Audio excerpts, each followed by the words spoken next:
Amen. Praise the Lord. Good morning, good afternoon, good evening naman sa ibang mga lugar. Glory to God. Thanks God. Romans chapter 3, verse 23 hanggang 26. Tayo ko sundan nyo sa inyong mga Biblia. Romans chapter 3, verse 23 hanggang 26.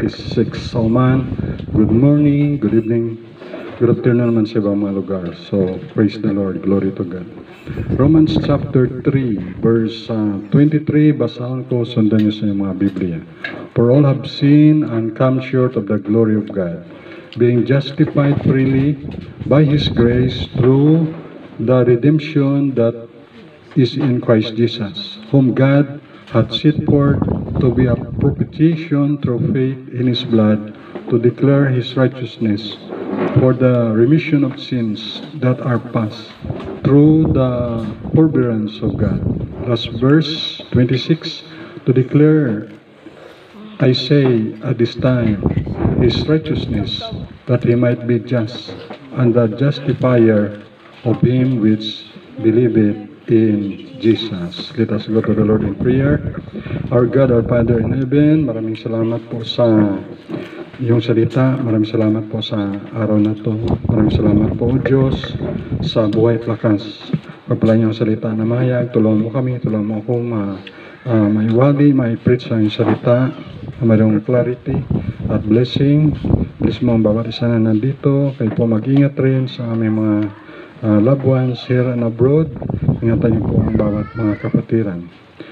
Patawad sa aming pagkukulang, pagkakasala. Salamat ng marami at sa pag-ingat mo, Panginoon, kila Dino, kila Popo at sa kapatid ni Nila. Maging kay Sister Pin, thank you rin kay Heidi sa kanyang mga apos, pag-ingat mo. Ingatan mo rin patuloy si Brother Edgar, ganoon si Brother Bong, si Sister Munit, ganoon si Sia, maging si Namili. Ingatan yung kapatid ni Brother Edgar, mga mangingisda na sila ay 4 or 5 na bangka, safety protection nila sa kanilang paglalayag, paghanap ng isda. Kayo po mag-provide na maraming mga huli sa kanila. At we pray rin, Heavenly Father, yung bawat isa nandito, kayo po mag-bless.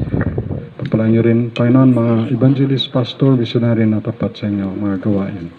We pray ang salvation ng mga laban sa amin, mga Israelites. Pagpalain nyo ang salita mo na mahayag. Tulungan niyo po ako. Sa pangalan ng Panginoong Hesus, Amen. Amen. Praise the Lord. Ang ating title ngayon ay Reality of Our Life. Reality of Our Life. Pag sinabing reality, ito ay tunay, totoo, truth, facts, at yan ang ating ginagalawan dito sa mundo na to because God is real. Tunay ang Diyos, at ang life natin ito is a gift of God. Kaya tayo ay nabubuhay because of God. Yan ang realidad. Life is a gift of God. Kaya ingatan natin. Kaya sa mga panahon na ito ay maging maingat tayo. Kaya I observe, no? Maraming mga nadisgrasya. Kaya katulad kay pamilya na anak, binunggaban ng top down ang motor ni Brother Fritz, na-fracture ang kanyang paa. Estudyante ko sa Pizzo Richie Vinto, si Dolan, ay nakaangkas man sa motor, mayroon ring injury. Sister P naman, dahil sa aso, kinutkot yung lupa, ang buhangin, madaling araw, alas 4 ng umaga, pagkuhan niya, natapilok siya o natumba siya, napanang niya mabuti ay okay naman siya yung nakalakad pa by the grace of God. At yung mga iba pa na nangyayari, yung pamangkin ko sa first cousin naman, inagisa ng bato ng lasing, kaya tinamaan naman ditong side sa may matambuti, hindi dito patay. So praise the Lord na recovery na siya, pero dapat managot yung may kagawan. Hindi yun katwiran ang pagiging lasing. Kaya itong alak talaga ay perwisyo to sa buhay sa mga tao na nalasing or sakit ng drive. Kaya pasalamat tayo sa Panginoon na tayo, yan ang realidad sa buhay na to. Kaya tayo dapat maingat sa ating mga panalita, sa ating paglakad, sa ating ginagawa nating mga kamay, ating mga paa. Tinitingnan natin kung anong hinahakbang Ganun sa mga alagang hayop, pusa man o aso na may mga rabies, mainit ngayon. Kaya maging maingat talaga tayo sa panahon. Kahit sa mga tao rin na mga masamang tao, meron dun sa may Kalisolite na 3 lalaki nag-aakyat bahay. Kita ko sa Facebook at ang bilis lang umakyat. Ito lang na-chat yun ng isang sa Facebook. So tayo sa panahon maging alert to tayo at kailangan natin Panginoon, prayer, protection ng Panginoon. Yan ang reality of our life. Pero praise the Lord, tayo makapagpatuloy pa rin. Kanina, munti na kaming na salubong namin yung 4 wheels na parang ang sakyanan ni parang SUV. Oh. Daming tricycle sa kasunod dyan, nag-overtake. At kami naman nagpatabi kami, overtake pa rin siya dapat tayo. Pag hindi clear, huwag mag-overtake. So, praise the Lord at iningatan kami. Reality of our life. Number 1, our status as all are sinners. Number 1, our status as all are sinners. Sabi dito sa Romans 3:23, for all have sinned and come short of the glory of God. So, pag sinabing all, lahat yan. Lahat ng mga tao. Galing kay Adan ay may kasalanan dahil sa Bible, si Adan ay galing sa lupa. 1 Corinthians 15:47, the first man is of the earth, earthy. Ang first man ay si Adam. And the second man is the Lord from heaven. So sa heaven siya galing si Lord. Hindi, wala siyang human father. Kaya nga, galing kay Adan, lahat ng mga saints. Yan si Saint Matthew, Saint Mark, Saint Luke, Saint John, Saint Paul, Saint Peter, Saint James, Saint Andrew, lahat ng saints yan. Kahit si Mary, Martha, lahat ng mga babae na sa Bible na nakasulat, Esther, lahat yan ay may kasalanan. Kasi sabi ng Bible, all men are sinners. All have sinned. So walang exempted yan. Si Lord Jesus lang ang walang kasalanan. Kasi Diyos siya, nagkatawang tao siya. Kasi ang Diyos kasi ay espiritu. Ang espiritu hindi po pwedeng mapako sa cross. So kailangang magkatawang tao yan para sabi ng Bible mayroong laman at dugo. Kaya si Jesus pinako sa cross. Kasi nakatawang tao yung Diyos. Ang Diyos pwede magkatawang tao. Pero ang tao hindi pwede magkatawang Diyos o mag-espiritong Diyos ang tao. Hindi pwede. Si Jesus lang yun. Kaya sinners, hindi na lang, kaya sabihin ng katwiran na lang ng sinners, no? Yung sinner na makasalanan, no? Of course, lahat tayo makasalanan. Ako yung makasalanan, ikaw yung makasalanan. God loves sinners, but God hates sin. God hates sins. Mahal ng Diyos sa kasalanan, pero galit ang Diyos sa kasalanan. Kaya nga, pag sinabi ng sinners, hindi na lang ako magsimba. Pag hindi, basi masunog ako. Diba meron ang katwiran niya ng mga pilosopo na hindi ako magsimba, baka masunog ako doon sa simbahan. Minsan yan lang naman ay alibay. Meron naman sinners, pero ito ang tinutukoy ko na sinners ay sa mga unbeliever naman, unbeliever na sinners. Siyempre ang sinners rin ay mga saints. Bago naging saints yan, sinners rin yan. Pero pag sinabi ko naman may sinners rin na unbeliever siya, ay hindi siya magsimba. Ang kuha naman doon ay pride naman yon. May pride yun. Bakit? Bakit pride yun na hindi magsimba? The more sinful we are more hopeless. Siyempre pag sinful tayo ay hopeless. Kaya we need God. Kaya draw near to God. Di ba pag unbeliever sabi niya, hindi ako magsimba, ay pride yun. Oh. Bakit pride? Ibig sabihin hindi niya kailangan Diyos. Ang katotohanan ay kailangan niya ang Diyos, kaya tayo rin mga believers, kailangan natin ng Diyos. Draw near to God. Let us not forsake the assembling of ourselves. Yan ang sabi ng Hebrews. Come before His presence with singing. Kaya sabi nag-invite kay David, I was glad when they said unto me, let us go into the house of the Lord. Worship the Lord. in the beauty of His holiness. All we are sinners. We need to come to God. Pag sinabi ay, makasalanan ako. Halimbawa ako, pastor. Ay, Panginoon, makasalanan ako. Hindi na lang ako magsimba. Hindi na lang ako mag-preach kasi makasalanan ako. Ay, ikaw rin ay makasalanan. Ay, hindi na lang ako, pastor. Lord, hindi na lang ako magsimba. Makasalanan rin ako. Ay, ano ang mangyayari sa atin yun? Kung puro na lang tayo makasalanan. Hindi, walang pagtitipon, di ba? Alam niyo ba ang lahat ng simbahan ngayon sa Pilipinas, may panimbahon ngayon, mga Christian churches, doon din sa Amerika, bukas, pang linggo doon. Lahat naman yung mga nagtitipon dyan, mga makasalanan, kahit mga big churches sa Manila, or mga small churches sa probinsya, ay lahat naman yung nakasimba doon lahat ay mga makasalanan man yun. Kaya pag sinabi nga, ay hindi na lang, so total lahat naman para tayong makasalanan, wala na lang tayo magsimba, wala na tayo magtitipon para sa Panginoon. Ay siyempre matutuwa na ng demonyo, di ba? O, tutuwa yung si Satanas pag gano'n ang katwiran ng bawat isa. Total, makasalanan naman tayo, huwag na lang tayo magpatuloy. O, mali naman yun. Tayo ng mga sinners, we need to come to God. Kaya yung mga nagdadahilan na lang, pakana lang ni Satanas yan, na huwag tayong lumapit sa Diyos upang lalo tayong malugmok sa buhay na walang kwenta o kabuluhan. Number 2, our justification from Christ Jesus. Our justification from Christ Jesus. Ang title natin, The Reality of Our Life. Number 1, our status as all are sinners. Number 2, our justification from Christ Jesus.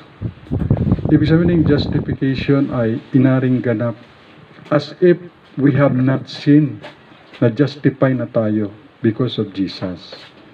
By His grace, sabi ng Bible. Ang grace ay unmerited favor. Unmerited favor, biyaya yan, yung grasya, grace. Ibig sabihin, nagkaroon tayo ng favor na wala tayong merit na ginawa. Di ba, pag meritorious awardee ka, ibig sabihin may ginawa ka sa school na may merit, may meritorious, ibig sabihin by something na mabuti. Pero pag sinabing unmerited, wala kang ginawa sa Panginoon na lumang kabutihan, binigyan ka ng Panginoon ng biyaya. Yan yung grace. Unmerited favor. Kaya ang acronym pa ng grace ay God's riches at Christ's expense. God's riches at Christ's expense, God's resources at Christ's enablement. God's resources at Christ's enablement. A redemption through the person of Christ. Tanda natin yan, ang ating redemption, yung ating pagkatubos ay sa pamagitan niya ng persona ng Panginoon Kristo. Not to the group, not sa anumang denomination o sikta, not church membership, not religion, but through relationship to Christ. Yan ang pagtubos sa atin. Not all are justified. Hindi naman lahat ay na-justified. Only those saved person are justified. Kasi meron namang mga tao na ayaw naman nilang mapa-justify sa Panginoon. Ayaw naman nilang maging believer. May kalaro ako kahapon na tuwa kasi ako pag ang kalaro ko na 3 minutes sa chess.com. Siran ko yan ng Acts 16:31. And they said, believe on the Lord Jesus Christ, and thou shalt be saved. Copy-paste. North Korean. Siguro pag taga North Korea, hindi yan naniwala sa Diyos kasi ang komunista yan at ang Diyos nga nila, yung tatay ni Kim Jong-il. Si Kim Jong-il ba ngayon yung, sino yung Kim Jong-yung? O kung sino doon, Kim Jong-un yung tatay. O kung sino man yon, ang leader niya yung anak. Ang tatay nga nila, tinuturing nilang Diyos nila. O, pag umulan yun doon sa Korea, pasalamat sila sa tatay na yun ng presidente. O, siyempre hindi siniwala sa Panginoong Isus. Alam mo ano ang reply niya sa Acts 16:31 ko? I am Dibal. So, hindi marunong may English. I am Dibal daw. Sabihin, I am Dibil doon. Sabihin, could you imagine, no? Ganyan ang kanilang mga reaction. Minsan, sa mga taga-Europe o sa Amerika, ang Bible daw ay fiction. Ang ibig si Lord Jesus ay fiction. So, diyan mo palang ma-distinguish yung heart para na pag nang-mission ka sa foreign, malaman mo na kung ano rin ang klaseng puso rin para dito ka palang sa Pilipinas. Alam mo na basi pagdating mo dun, masyasyak ka. Ay, ganito palang mga tao. Mas mabuti pang mga Pilipino. Mga Pilipino, talagang mahirap lang sila. Third world country. Pero matindi ang paniniwala nila sa Diyos. Mapabaptis yan, mapabonagin, mapakatoliko. Grabe ang na may paniwala sa Diyos. Pero doon pala sa Europe o sa Amerika ay ang mga tao pala doon ay atheist, agnostic. Ibig sabihin ay they disregard God, wala silang pakialam para hindi sila accountable. Ganun pala ang mga tao. Kaya mas maganda pa pala mga Pilipino ay mahirap ang mga doon yung paniniwala sa Panginoong Diyos. Kaya nasabi ko na hindi lahat yung nagabilib lang kay Jesus. Yun lang ang ma-justified. Katulad natin, by the grace of God, we are justified by Jesus Christ. Amen? Our status as all are sinners. So, tanda natin yan ha. Sabi ng Bible, there is none righteous, no, not one. Romans 3:10. Walang matuwid, wala kahit isa. Yan. Di pwede sabihin doon ng iba na holier than thou, mas banal ako kaysa sa'yo. Hindi pwede yan. Holier than thou yun. At hindi rin maganda yun kasi nagiging kuwan yun eh. Yung iba naman na naging self-righteous. Katulad ng prayer ng Pariseo, Panginoon, hindi ako katulad na itong publikano na ito na maniningil ang buwis na makasalanan. Pero ako ay palagi ako sa templo, gasimba, nabibigay ako ng aking ikapo. Nagbibigay ako ng ikapo sa mga unisi, kumin, yung mga tights, yung ibig sabihin sa mga leaves na yun. So, pero naging mayabang siya. Samantalang yung publican, hindi makatingin sa langit at ginaganon niya ang kanyang dibdib, no? Dinadagokan niya, Lord, have mercy on me a sinner. Yun pa ang nakpa ng Panginoon, natuwa ang Panginoon na justify pa siya na siya yung tama na motibo. Kaya our status as all our sinners, our justification from Christ Jesus, and then the last, our remission or forgiveness of sins. Our remission or forgiveness of sins. Ang remission kasi ang meaning naman ay forgiveness of sins. Ibig sabihin ng remission, cancellation of debt. Ibig sabihin ang utang mo ay na-cancel na. Ang ating mga utang sa home credit na makulit, ng tawag ay cancel na ang iyong utang. Basta mabayaran. Imagine, ang mga penalty, cancel na. He is our propitiation. Ibig sabihin ay pangpalubag loob. Si Lord Jesus yung pampalubag loob sa Ama at nasatisfy yung Ama sa ginawa ni Lord Jesus kasi siya lang yung tao na kanyang dugo ay walang bahid ng kasalanan. Ang kanyang dugo lang, pero ang dugo ng lahat ng tao, kahit ni Joseph, ni Mary, ni Peter, ni Paul, ay may bahid ng kasalanan. Ay Jesus Christ lang ng kasalanan. Ay Jesus Christ lang na dugo yung walang kasalanan. At yun ang panghugas, sabi na 1 John 1:7. In His blood cleanseth us from all our sins. At sa ating panampalataya, through faith, ay napunta sa atin. Nagkaroon tayo ng because of faith sa Panginoon. Magkaroon tayo ng ating biyaya, justification. Remission, forgiveness of sins. Sabi dito, forbearance. Sabi sa verse number 20, number 25. Whom God hath set forth to be a propitiation through faith in His blood, to declare His righteousness for the remission of sins that are passed through the forbearance of God. Ang forbearance dito ay yung pagpapahinuhod, yung long suffering ng Panginoon, mahabang pasensya. Kaya nga sa 2 Peter 3:9 ay bakit ang Panginoon ay hindi pa dumarating para bigyan niya ng chance yung hindi pa saved. 2 Peter 3:9, the Lord is not slack concerning His promise, as some men count slackness, but is long suffering to usward, not willing that any should perish, but all should come to repentance. Yan ang reality of our life. Reality of our life, number one, our status as all are sinners. So lahat tayo, kasama ako, lahat tayo ay makasalanan. Wala ditong self-righteous dapat, wala ditong holier than thou, ako mas matuwid ako kumpara sa kanila. Wala dapat na ganun attitude.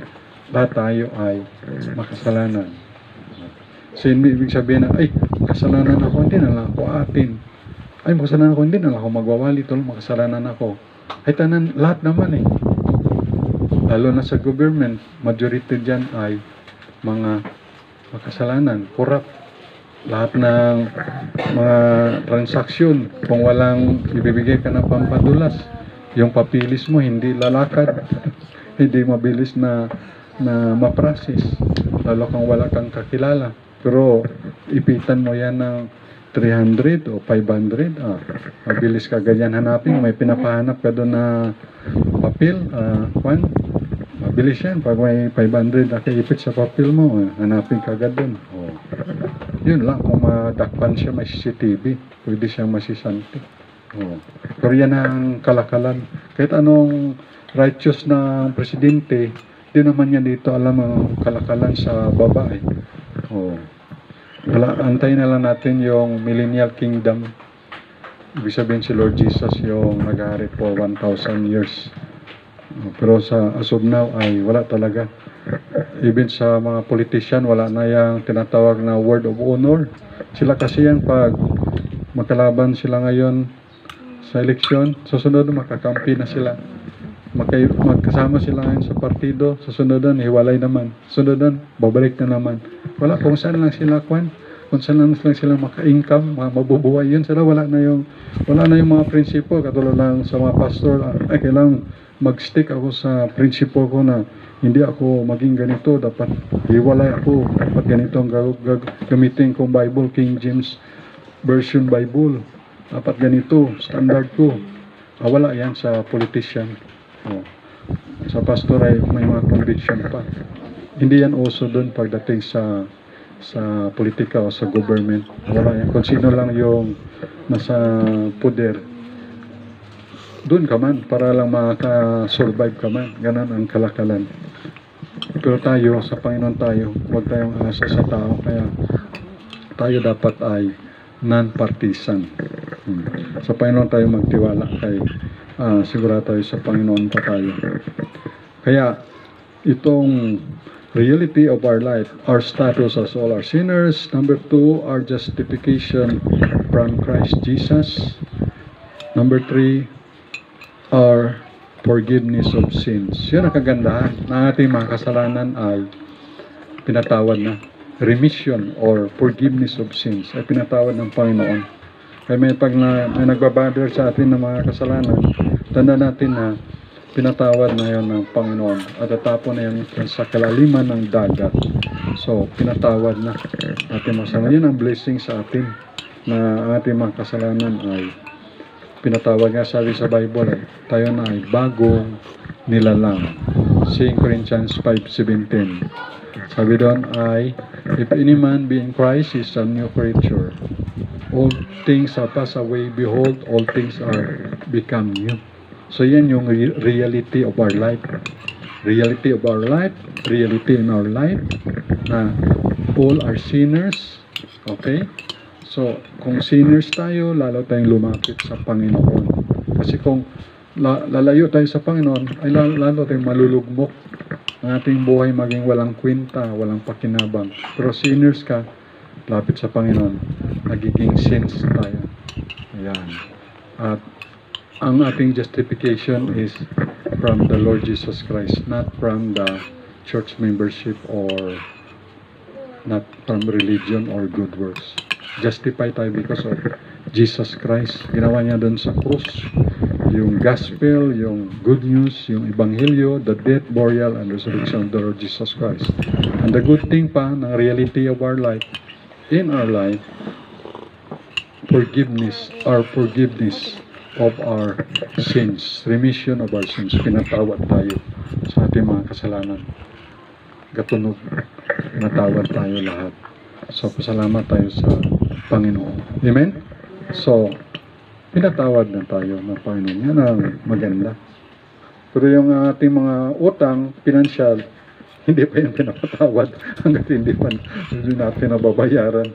O, kaya, manalangin lang tayo sa Panginoon at patuloy pa rin ang buhay kaya ang ating pag-asa ay nasa Panginoon. Okay? Tayo mag-pray. Our God, our Father in heaven, thank you po sa iyong salita na yan ang realidad sa buhay namin, Panginoon. Salamat na bagat kami makasalanan. Ang Panginoon Kristo ay ginastify kami. Thank you po, Ama, sa iyong bugtong salamat rin sa patnubay ng Banal na Espiritu na nagtuturo sa amin ang aming makasalanan ay pinatawad. At tulungan niyo po kami na sa mga katotohanan ito ay may bahagi rin sa iba.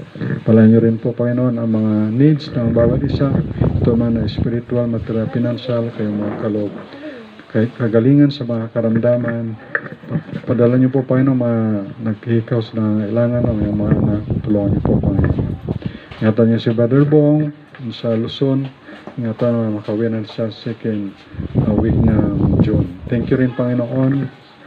I didn't know wisdom na hindi lang madaya ng mga scammer sa mga illegal recruiter, Panginoon. Dahil sa panahon marami na mga manluloko, mandaraya, mga scammer, Panginoon. Wisdom sa kanila at kayo magkaloob ng guidance at trabaho na tama para hindi naman kanila. At yun sa kapatid ni Nila, maging si Pau Pau, tulungan ingatan doon sa Katiklan.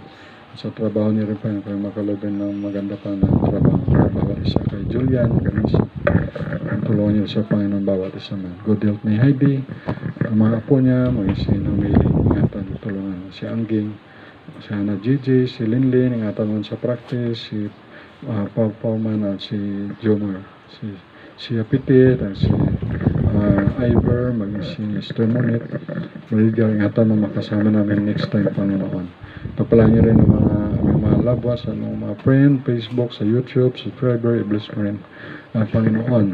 Ang Israel at salvation po nila, maging mga Arab people, Hindu people, Buddhist people, makakilala rin sila, magkaroon ng gospel, they will repent and believe the Lord Jesus Christ and receive Jesus Christ by faith in their heart as their Lord and Savior. Also, Panginoon, we pray for the salvation. Palaan niyo, Panginoon, yung mga loved ones at mga katirang mga pastor na papansa niyo. Palaan niyo rin ang pag-organize kay Pastor Gabriel Bigo sa Amindan Cafe sa Tianwan. Ingatan niyo si Pastor Nable. Mga kasamahan niya, ingatan pa ng pagpalaan. Palaan niyo rin, Panginoon, Pastor Yuli, Pastor Jess, Pastor Jim, Pastor Dan, Pastor Tiaga, Pastor Errol, Pastor Manny, Pastor Oliver. Palaan niyo rin, Panginoon, Pastor Mandel, Pastor Bogs, total complete. Pastor Sean, Pastor Unides, kapastoran, Panginoon, tulungan niyo rin, Panginoon, sa mga needs. Pastor Paul Kim at yun sa mga provision, Panginoon, sa mga churches, mission, sa lupa, church building, Pastor Jude, bawat sa Panginoon, tulungan niyo kami. Kasi sa amin rin, Panginoon, kayo mag-provide mo ng lupa para sa gawain. Ito sa amin, Panginoon, kayo po magkaloob. Salamat po, kami nakalimutan pag-pray, nalapit namin sa inyo, Panginoon, magpala, Panginoon. Pala namin giving, namin physical food, i-bless mo rin. In Jesus Christ's name. Salamat po. Amen. Amen. Praise the Lord. Good morning.